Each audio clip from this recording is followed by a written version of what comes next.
سبحان الله والحمد لله لا إله إلا الله الله أكبر.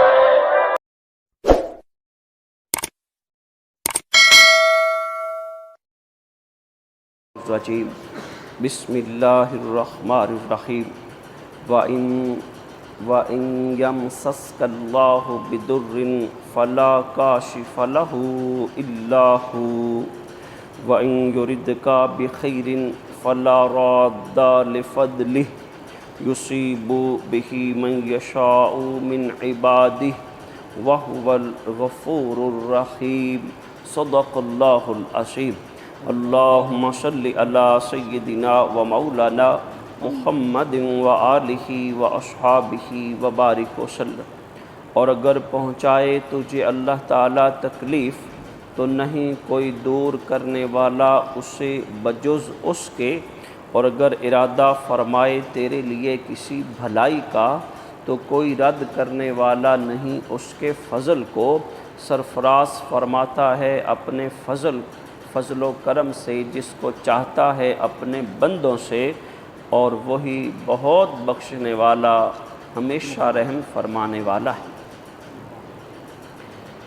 پیچھے جو ہم طویل مضمون پڑھ رہے ہیں توحید اسلام کے حق ہونے، میرے محبوب اسلام کی نبوت کے اعلان کا، اللہ سونے نے آگے ایک دو آیت رہتی ہیں، دو آیتیں ہیں سورہ مبارکہ کے اختتام میں. ہمیشہ طور پر اللہ سونے نے اپنے بندوں کو اپنی رحمت کی طرف بلایا ہے، اپنی بارگاہ سے ناطہ جوڑنے کا حکم دیا ہے. ہم قرآن مقدس کا فلسفہ پڑھیں. اللہ سونا اپنے نافرمانوں، اپنے نہ ماننے والوں، کافروں، مشرکوں، ظالموں کو انتہا سخت وعیدیں سناتا ہے، دردناک عذاب کے معاملے سے ڈراتا ہے، اور ساتھ ہی ہمیشہ قرآن کا اسلوب ہے اپنی رحمت کی طرف بلاتا ہے. اللہ سونا اپنے غضب کا اظہار کرتا ہے، اپنی ناراضگی کا اظہار کرتا ہے، اور ساتھ ہی دنیا میں اس بات کا احساس دلاتا ہے انسان تیرے پاس موقع ہے، تو میری بارگاہ سے رجوع کر لے. تو جتنا بھی متشدد کافر ہے، منافق ہے، مشرک ہے، گناہگار ہے، ظالم ہے، میری بارگاہ سے جڑ جا، میں تجھے بخش دوں گا اور مجھے کوئی پرواہ نہیں ہے. آج کی آیہ مقدسہ بھی اسی مضمون کو آسن انداز میں بیان فرما رہی ہے. اللہ سنا فرماتا ہے، یہ خطاب صیغہ تو میرے محبوب اسلام کی ذات اقدس کے ساتھ اور سب انسانوں کے خطاب کے لیے کافی ہے. اللہ سونا اگر تیرے سے تکلیف چاہے، تجھے دکھ دینا چاہے، درد دینا چاہے، فلا کاشف لہ الا ہو، اس دکھ کو دور کرنے والا بجز اس کے اور کون ہے. یہ اللہ سونا انسان کو مخاطب فرماتا ہے، اور بڑا حسین انداز ہے کہ انسان جب تجھے کوئی تکلیف، مصیبت، دکھ، بیماری، نقصان، کسی بھی صورت میں تجھے پریشانی آتی ہے، اس پریشانی سے اس ذات وحدہ لا شریک کے سوا تجھے نکالنے والا کون ہے. یہ اللہ سونے کا وہ حسین انداز ہے کہ انسان تو دکھ، تکلیف، مصیبت میں جتنا بھی چارہ لگا لے، جیسا بھی تو راستہ اپنا لے، جب تک اس کا ارادہ اس دکھ سے دوری کا نہیں ہے تو اس مصیبت سے نکل نہیں سکتا. اور اس کو ہم آسن انداز میں آج کے وقت میں جو ہمارے ہاں تعویذ گنڈے کا بہت شدید فتنہ پھیلا ہوا ہے، ہر روز ہی میں عرض کر دوں، جو بھی صاحب آتا ہے، پڑھا لکھا ہو نہ پڑھا لکھا ہو، خاتون پڑھی لکھی ہو یا نہ پڑھی لکھی ہو، وہ اس قدر متشدد ہیں نا اس معاملے میں، فلاں نے کر دیا، فلاں نے کر دیا، فلاں نے کر دیا، ان کے سوا انہیں کوئی بات ہی نہیں. میاں صاحب اللہ سونا ہمارے مرشد پہ رحمت فرمائے، وہ بات سنتے تھوڑی سی ہیں اس میں، وہ فرماتے ہیں اچھا چلو تیری بات کو بڑا کرتے ہیں، مان لیا اس نے تکلیف، اس نے تعویذ کر دیا، اس تعویذ میں اثر کس نے ڈالا؟ اب اس تویز میں اگر اثر ہو گیا ہے، تیرا برا چاہا گیا ہے، تیرے ساتھ برا ہو گیا ہے، اس برائی کو دور کرنے والا کون ہے؟ تم اللہ کی پناہ کیوں نہیں مانگتے؟ یعنی اگر تیرے ذہن گمان میں آ گیا کہ فلاں نے مجھے ایسے کر دیا، فلاں نے مجھے یوں کر دیا، یوں کر دیا، اللہ کی بارگاہ سے کیوں نہیں جڑتے؟ اللہ کی بارگاہ سے کیوں نہیں تم اپنی مشکل کو آسان طلب کرتے؟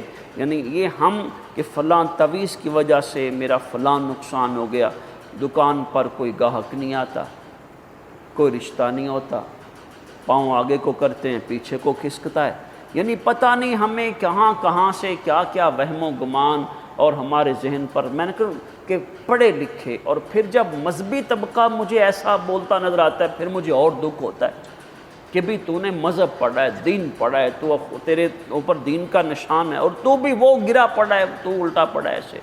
تو اللہ سبحانہ قرآن میں فرماتا ہے اللہ سونا اگر تجھے تکلیف کا، دکھ کا اگر وہ ارادہ فرماتا ہے تجھے پہنچتی ہے، فلا کاشف لہ الا ہو، اس دکھ تکلیف کو کوئی دور کرنے والا نہیں بجز اس کا۔ تجھے کسی طرح بھی تکلیف آ گئی ہے، تیرے ذہن میں کیسے بھی وسوسے آ گئے ہیں، رب تعالیٰ فرماتا ہے اس کی بارگاہ سے جڑ جا، اللہ کی بارگاہ سے جڑ جا، اس کے سوا کوئی دکھ دور کرنے والا نہیں۔ وَإِن يُرِدْكَ بِخَيْرٍ، اور اگر اس کا ارادہ ہے تیرے ساتھ بھلائی کا، فَلَا رَادَّ لِفَضْلِهِ، اس کے فضل کو کوئی رد کرنے والا نہیں۔ یعنی اگر اللہ سبحانہ چاہتا ہے کہ اس کو وسیع رزق دوں، میں اس کے وسائل بڑے کر دوں، اب تو کہتا ہے کہ فلاں نے تویز کر کے میرے اس سارے معاملے کو معاذ اللہ باندھ دیا، تو پھر بھی رب کے اس حکم سے انکاری ہے۔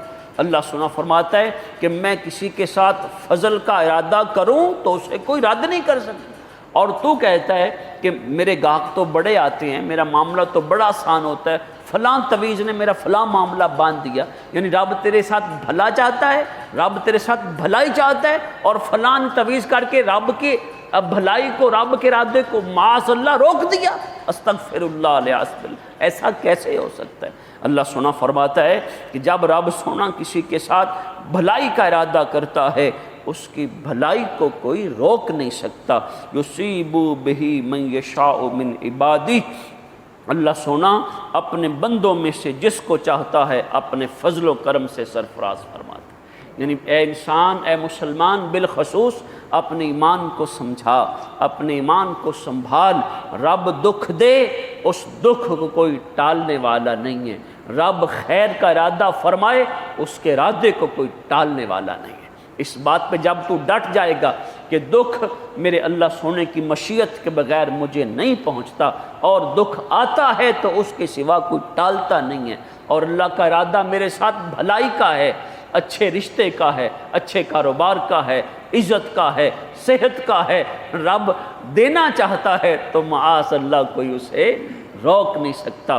اللہ سنا فرماتا ہے میں جس بندے کو چاہتا ہوں اپنے بندے میں سے اللہ سنا اس کو عطا فرماتا ہے۔ اور جو آیا مقدسہ کے آخری لفظ ہیں وہ انسان کو مزید جھنجھوڑتے ہیں، وَهُوَ الْغَفُورُ الرَّحِيمُ، وہ بخشنے والا، رحم کرنے والا ہے۔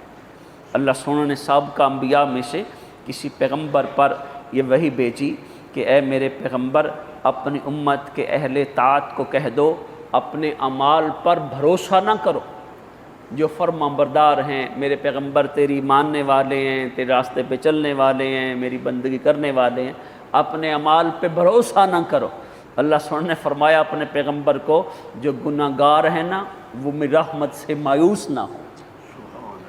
جو اعمال خیر کرنے والے ہیں اپنے اعمال پہ بھروسہ نہ کریں، اور جو گناہ گار ہیں وہ اپنے اعمال سے مایوس نہ ہوں۔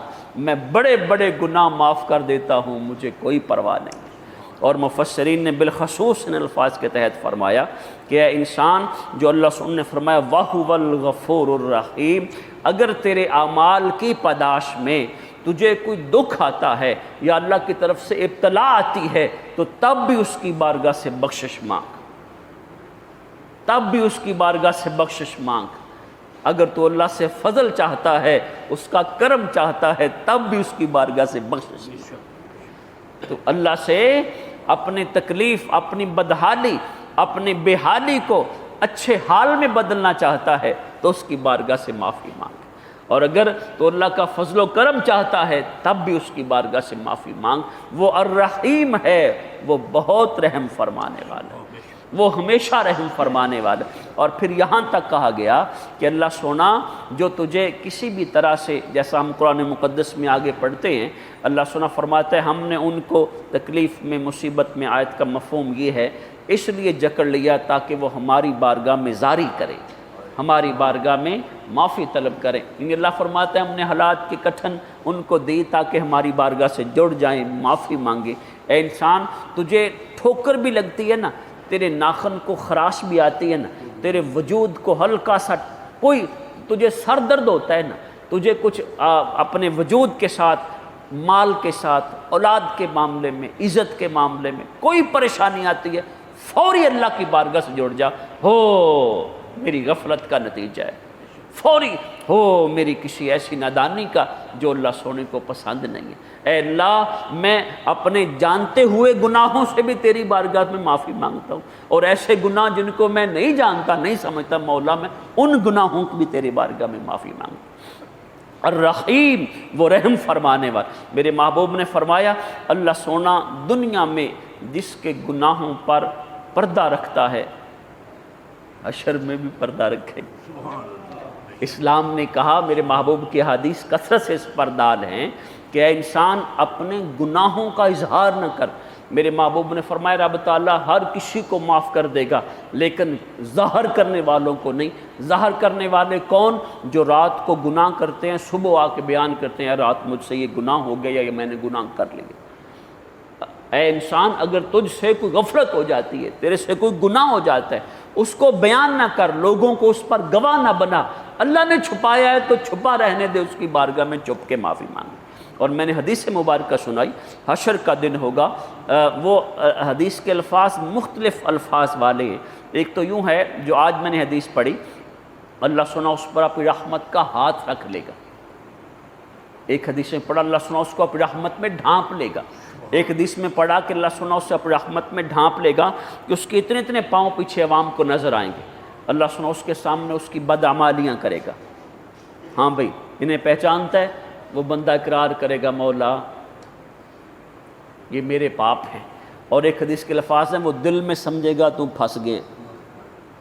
اللہ سنا فرمائے گا جب میں نے دنیا میں تجھ پر پردہ رکھا، میں آج بھی پردہ رکھتا ہوں، جا میں تجھے معاف کرتا ہوں۔ یہ نیکیاں پکڑ، اپنی نیکیاں پکڑ، یہ تیری نیکیاں ہیں، جا میں ان کو بڑھا چڑھا کے میری رحمت میں آ جا۔ یہ اللہ سونے کا فضل و کرم ہے، اللہ سونے کی رحمت ہے۔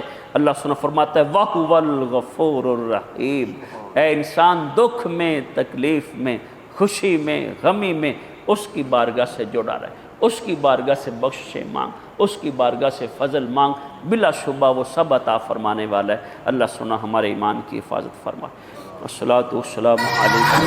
نبوت کی حفاظت کے